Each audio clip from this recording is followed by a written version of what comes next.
Melodie Chrislock, Chrislock, Melodie with an IE. And then your title. I'm the Director of Public Water now. Okay, and so just can you give us a rundown of what's going to be happening this evening? Well, this is the public's chance to weigh in on CalAm's request for an increase on our water bills.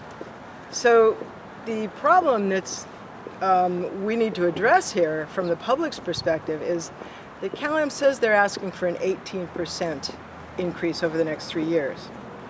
But if you look back over the last 10 years, it's been 17% every year for 10 years increase on our water bills.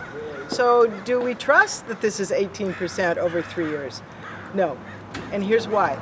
Because there are hidden surcharges that come onto our bills without us even knowing it, without any general rate case, which is what this is, in between the 3-year rate cases. And those right now are 30 to 50% of our water bills. This is how we got to the most expensive water in the country. And every dollar of this was approved by the CPUC.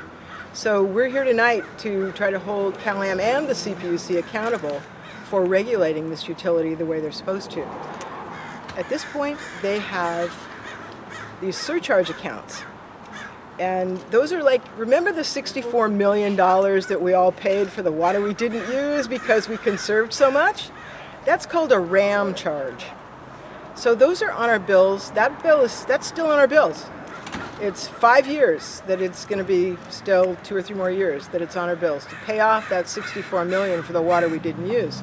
And then there's another one after that to pay off more water we didn't use. These are the kind of surcharges that are making our bills ridiculous. So on top of that, CalAm is asking now that they have, for the whole state, they have 97 surcharge accounts and a total of $199 million in those surcharge accounts ready to go on to our bills whenever they can get permission. That's a lot of money. So what this does is it makes CalAm, CalAm is not being responsible for budgeting and planning. It would be like us running a household and saying, okay, our monthly, we can get away with $8,000 a month for a family of 4, and we're going to budget for that. But then we come up to the end of the month and it's $10,000. So we just run to somebody, our parents or somebody, and say, hey, can I get another $2,000? It didn't turn out the way I thought. And that was my next question too is, obviously they saw these issues coming up. Obviously infrastructure is starting to get old, maybe decay. I mean, there's certain things that they do need to prep for and make sure that everything's running smoothly and in the best fashion.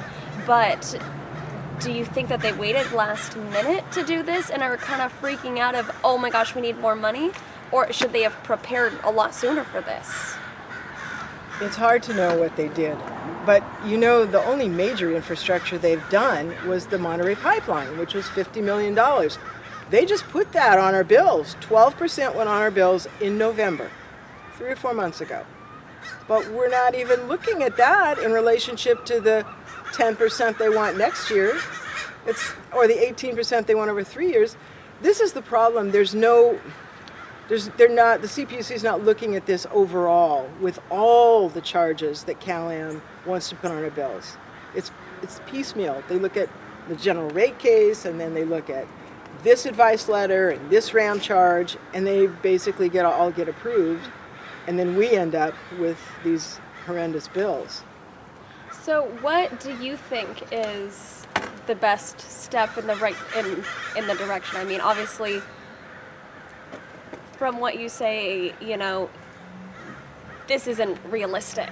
What are you hoping to see instead happen? What would you like to see? Well, I think that a utility needs to be responsible. They need to be able to forecast water demand and plan for it. Not say, oh, well, this is what we think water demand will be, and then we get there and it's like, oh, we were $64 million off. No, that's not responsible. And the CPUC needs to stop that. Stop the RAM charges, stop the surcharges, or at least limit them severely. 30 to 50% on our bills in just charges that are, well, here's the history of the surcharges and RAM charges. They're supposed to be for unexpected events, emergencies, so that the utility doesn't become insolvent. But these are not, now they've become a permanent fixture. They're just always on our bills. They take one off, they put another one on. I mean, are we really believing they had 97 completely unexpected, unforeseen circumstances in the last 10 years, or whenever those 97 surcharge accounts were created? That's a lot. Should there be a public takeover of the water system? How would things be different under a public utility? A public utility, a publicly owned, this is a public utility, but a publicly owned, municipally owned water system that we're moving toward with the Water Management District and the buyout of Cal-Am could never do this. It would be completely illegal. They have to live within their means. And we should insist that Cal-Am live within its means as well. And I'm just curious, have you spoken with, people in the area who are upset about this, or even people that, might be for it? And I don't think anybody's for a 18 to 30% increase on their water bill, no. Yeah, people are upset. I mean, this is just it's insult to injury.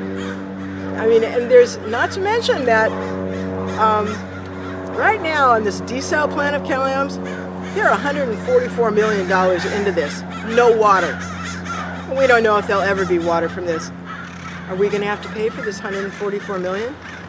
I mean, this is the kind of thing that the CPUC needs to guard against. We shouldn't be responsible if they moved, on this project without being able to complete it. So these are all issues, big issues for the community. Most people really need to pay more attention to what's going on here. But the buyout is moving ahead, forward. They'll probably be making a formal offer, I think, this summer sometime, is what I've heard. And what are you hoping to see from tonight? I want to see the CPUC listen to the public and listen to their public advocate office. They've done an amazing job of showing the public what is at stake here in this rate case. And I hope the CPUC is listening to them, because why in the world should we be paying all this and letting them get away with such fiscal irresponsibility? They also want to take that $199 million, and they want to be allowed to add 9.2% to that for their rate of return. If they had put that into rates without putting into a surcharge, if it had just gone, they'd planned ahead and it had gone on our bills, they wouldn't get any rate of return on it. Their 9.9 profit rate of return. But if they put it into surcharges, now they're saying, well, we think we should be allowed a rate of return on this. For what? For not planning ahead? It just gets crazy. Anything else about this that you'd like to add or want people at home to know? My favorite new word, alternative rate-making mechanism. This is the magic word. This is what Cal-Am is using beyond our normal rate structure. This is what all the surcharges are, these advice letters, all kinds of things. So this was the new word, alternative rate-making mechanism.